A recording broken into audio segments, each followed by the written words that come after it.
4 मार्च को पेश होने वाले हिमाचल प्रदेश सरकार के बजट में जल परिवहन, प्राकृतिक खेती और रोपवे को बढ़ावा दिया जाएगा, जिसका निर्देश शिमला स्थित पीटर हाफ में बजट की तैयारियों के संबंध में वित्त विभाग के अधिकारियों के साथ बैठक के बाद मुख्यमंत्री जयराम ठाकुर ने दिया।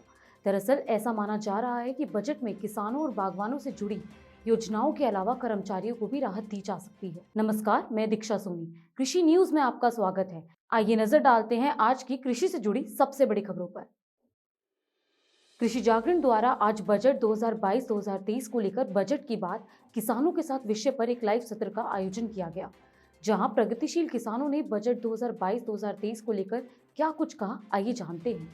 एक नई पहल के साथ, एक नई सोच के साथ आर्थिक स्थिति को संतुलित करने के लिए बजट पेश करे और मैं यही कामना करता हूं कि भारत सरकार ने ऐसा ही विचार किया होगा और इसी विचार से हम लोग आज जो बैठे हैं बातचीत करने के लिए समीक्षा के मुद्दे से बैठे हैं कि हम जितने स्तर से बजट को देख पाते हैं उतने स्तर से बजट में और क्या-क्या चीजें भविष्य के साथ जोड़ी जाएं या इसके प्रभाव क्या होंगे, इन सारे मुद्दों को लेकर बातचीत है।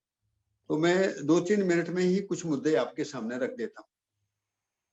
पहली बात तो ये है कि बजट में नदी तटीय क्षेत्र को जो 4-4, 5-5 किलोमीटर से लेकर 7 किलोमीटर तक जो नदी तट क्षेत्र है, उसमें बायोडायवर्सिटी और किसानों की इकोनॉमी को बढ़ाए जाने की दृष्टि से जो बजट में प्रावधान किया गया है, ये बहुत ही महत्वपूर्ण कदम है।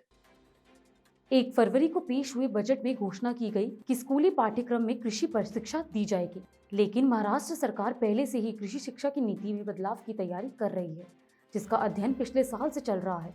बता दें, इस बदलाव को सुलझाने के लिए एक समिति नियुक्त की गई थी, जिसके अनुसार तैयारी की गई रिपोर्ट को राज्य सरकार ने मंजूरी दे दी है।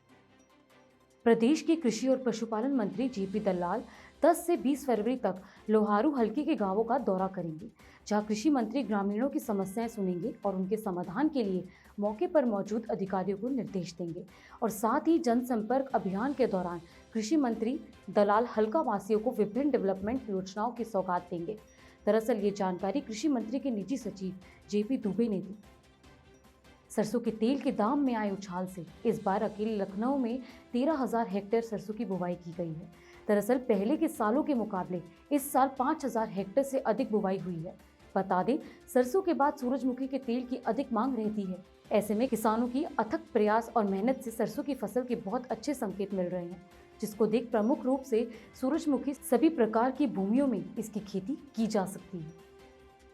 बिहार में आंधी, बारिश और ओलावृष्टि से फसलों को हुए नुकसान की भरपाई के लिए राज्य सरकार ने आंकलन के निर्देश दिए हैं।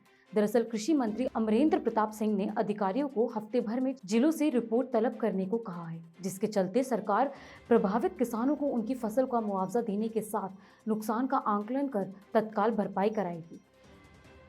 देश की राजधानी दिल्ली में मौसम करवट लेने लगा है, जिसके चलते राजधानी के अलग अलग इलाकों में हल्की बारिश होने की संभावना है। तो वहीं मौसम विभाग के मुताबिक कोहरे के साथ दिन भर बादल छाए रहने के भी आसार हैं और साथ ही अगले 24 घंटों के दौरान 25 से 35 किलोमीटर प्रति घंटा की रफ्तार से हवा चल सकती है। फिलहाल बस इतना ही। ऐसी ही कृषि से जुड़ी खबरों के लिए देखते रहिए कृषि जागरण।